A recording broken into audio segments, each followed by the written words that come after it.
Music subscription services. There's just so many out there, and which one do you choose?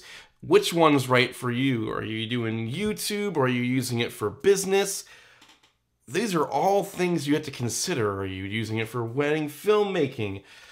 Are you using it with real estate agents? Are you just doing it on YouTube by yourself and that's nothing else?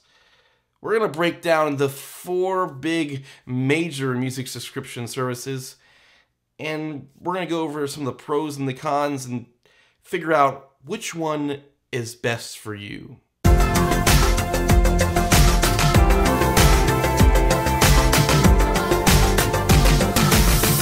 What's up, guys? And if you're new here, my name is Paul, and I run a channel that inspires other creators that your future is whatever you make it, and I do this through gear reviews, video tutorials, and sometimes vlogs.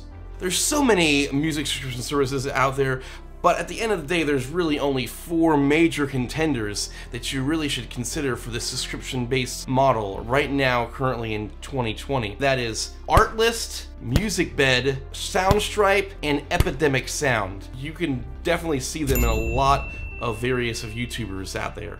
Mainly Epidemic Sound and musicbed are probably 2 names that you definitely would hear out there in the YouTube world. When it comes to these music services, it really depends on what you need and how much you're wanting to pay. All these different services have different limitations. We're gonna go through a few different categories here, and that's pricing and when are you able to use it and when are you not able to use it. Some of those, if you want to use it in more ways than one, then you have to pay more money in your monthly subscription fee. There's so many solutions out there to find subscription services. You know, one of the things I did for finding royalty-free music was going on YouTube and just searching. But the problem when you run into when you do that is one day those artists could just decide, you know what, I don't really want my music to be royalty-free anymore. I want to get paid every time it gets played, or, you know, I want to take down videos that have that music in them, and it kind of sucks. It never happened to me personally, but I didn't use that method long enough to affect a lot of my videos. I just didn't want to run into that risk, ended up breaking down and paying for a subscription service, also because I was doing client work and I really needed it. So we're gonna just jump into a few of those. I got the sites open here to make sure I'm giving you the correct numbers right now in 2020. Let's just jump into this video, and we're gonna jump off with the first one, which is Artlist. Main benefit to Artlist is that once you download that song, it's licensed to you forever.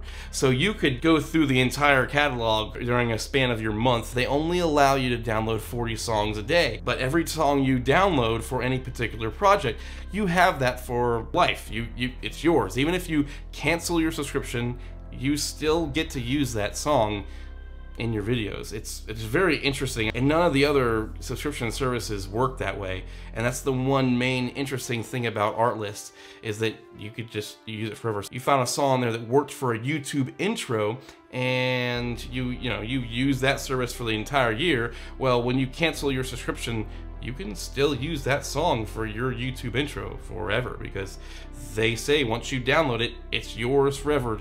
That license belongs to you. Obviously, that comes with some caveats. A lot of the music on Artlist is hit or miss, you know? You might have a few awesome songs, and then you might not have a lot. Now, I know that they are getting a lot better, and they are updating their song selection constantly, but if you want a subscription service, you know, at least for a year that you can go through and try a ton of different music, and they have a lot of great styles, and I really do like the layout of their site, how you can search for different parameters and moods and instruments and all that stuff. I feel like it's a pretty good variety for when you're starting out. After you've used it for a while, you might be limited, but they are getting better at uploading stuff, so who knows, it could get better for you.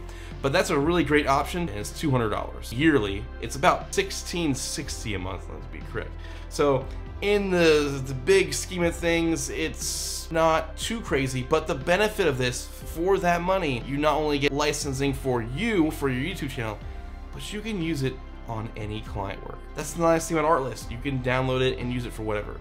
You can use it for your real estate stuff, the weddings, you can use it for everything. And the next one we're gonna be going into is musicbed, because it's a pretty popular one. A lot of YouTubers really switched when they first came out, heard a ton about it, and they did a really good job marketing their brand. I haven't heard too much about them lately, but here's the thing about musicbed. They were not a subscription service first, so they already had this huge catalog of high quality royalty-free music that you had to purchase per song. And so when they came out with this subscription model, they had a big humongous library of high quality music. So if you want some pristine high quality music, musicbed is definitely a great place to go. The thing is, you do pay for it. So let's go over some of these pricing that I'm going to read off their website. And the other thing is, when I tell you these pricing, it changes based on how many subscribers you have on your YouTube channel. So for instance, the entry price starts at $9 a month, and it's for personal YouTube/social media only. This is gonna be really complicated. I'm not gonna go over every single number, but it's a little bit jaded when you look at it. $9 a month, that's great. Well, let's just put it in here. We're gonna go for YouTube as our social media, and we're gonna have 0 to 5,000 subscribers. And we're gonna put our income, which you had to put, I don't know how they could verify that anyway, is less than $250K a year. Well, with that, you're paying $14.99 a month. So you're not, I don't even know where the $9, it must be another social media. So if you only wanted to use it on Facebook, that's when you pay the $9.99 a year. And there might be a few other social medias, but we're gonna focus mainly on YouTube. You're gonna be paying $15 a month if you're 5,000 subscribers or less.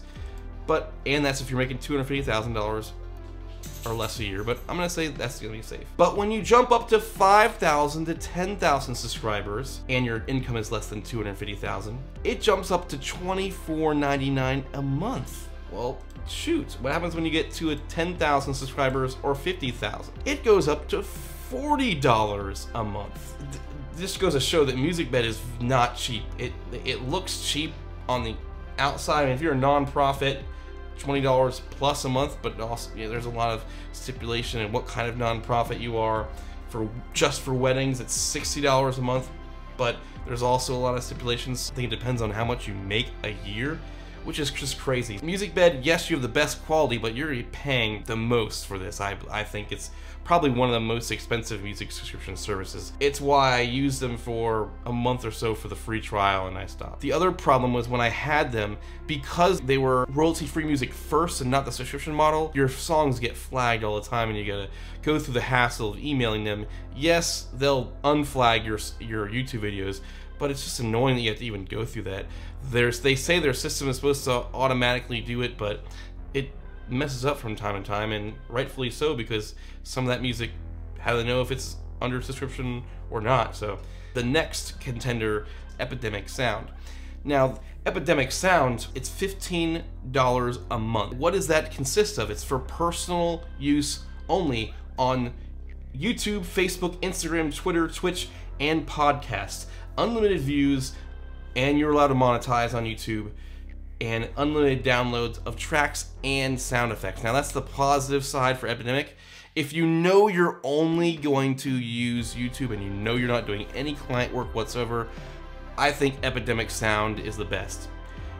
Just because they have all those sound effects, you have all those to your choosing, they have a great music selection. Gosh, their 80s music is awesome, and I love 80s music. So I think Epidemic is the best if you're only doing YouTube. $50 a month for commercial, for everything from the personal, but you also get client productions you can use it for, online platforms, and unlimited use in digital ads. If you want to use it for client work, you gotta pay $50 a month. Where artlist, you pay, the $16.60 a month, and you get it for the entire year for whatever you want, and you don't have to worry about any licensing or anything because it's yours forever, and it's almost like you have your own catalog after that first year if you throw all your songs on Google Drive or whatever. And then you get to what I currently use, which is Soundstripe. Now, I use Soundstripe because it is the most affordable, and I can also use it for client work. It's the most affordable, it's cheaper than Epidemic, and I can use it for client work. Whew. Now, it is the same price as Epidemic if you pay monthly for $15 a month. If you prepay it in the beginning of the year, it's $11.25 a month, or $135 a year. And what do you get with that? Well, everything besides they don't have sound. Well, they have sound effects, but that's a premium account. It'll still be cheaper than the business model of Epidemic, and that's for $21 per month billed yearly. Now that's $21 a month, but you get all the benefits of the standard one, and it's still cheaper than the Epidemic business one. You just get like new releases to music, you get some sound effects they have. I've never personally used that one because I'm cheap, so I just use the $11.25 a month one, or I prepay at the beginning of the year.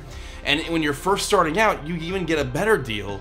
You get like, I don't know, I think I paid $78 for my first year, because when you sign up for the free trial, then it'll give you a little coupon. That is an option too, and I'm sure it's going to happen for anybody who's. So I'm sure it wasn't just for me. It's probably a little promotional period where they try to keep you into the service. So Soundstripe, you literally just have to go in and license the song for each of your videos. So when you go up to license, say you want to use it in a video, you license it, and it's good forever.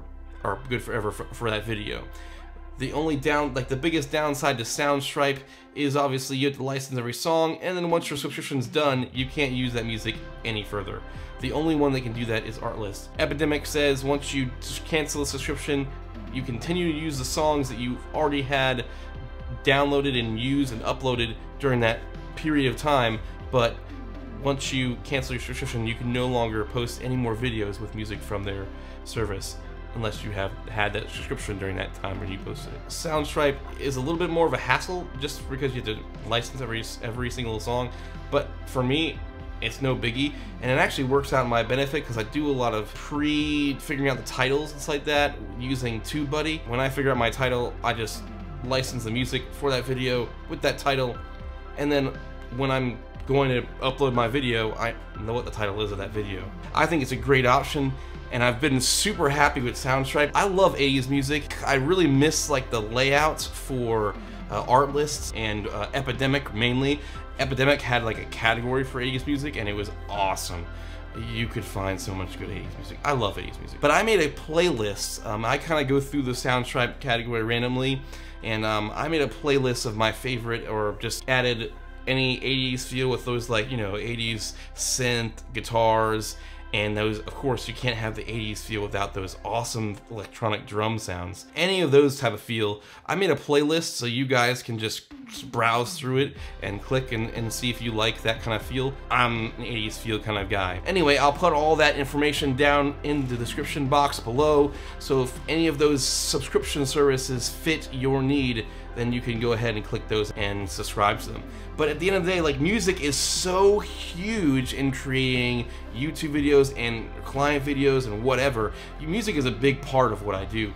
And so the subscription service is a must for me. I would never go back to trying to waste time trying to find royalty-free stuff on YouTube.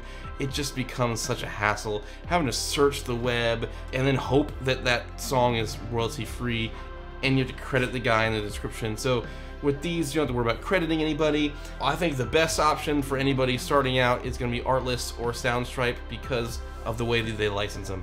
If you only use your music for YouTube, like I said, Epidemic is awesome. They have a great catalog. They have a great search option, like tiers that break it down, moods, guitars, instruments. They have a great 80s playlist, like I said, but they're expensive if you're wanting to use them for client work. So in a great world, I probably would have Artlist or something for client work, or Soundstripe for client work, and have Epidemic. But if I'm cool enough one day to be such a high baller to be able to do that, I will. But until then, I think I'm gonna stick with Soundstripe. Next year I might switch to Artlist just to try it out for a year and see how that goes. Who knows what's gonna happen once my license ends in November, I believe. You really can't go wrong with a lot of these. They're all gonna have hit and miss songs, and it's really gonna be your preference of what you like. But all these sites have like trial periods and all that stuff, so you could just go in there, download them, or you can even just go to their site and just listen to their previews and see which one works for you. Do you find some songs that you like, that work for your channel, that work for your niche? I don't know, it really comes down to pricing, and I've broken those down for you today. So I really hope you like this video. If you do, subscribe. I'd love to see you around for more content here on making videos and inspiring you that your future is whatever you make it. Drop a like, drop a comment, tell me what's going on, say hi. I'd love to do a chat with you. Do all the fun YouTube-y things, and I will see you in the future.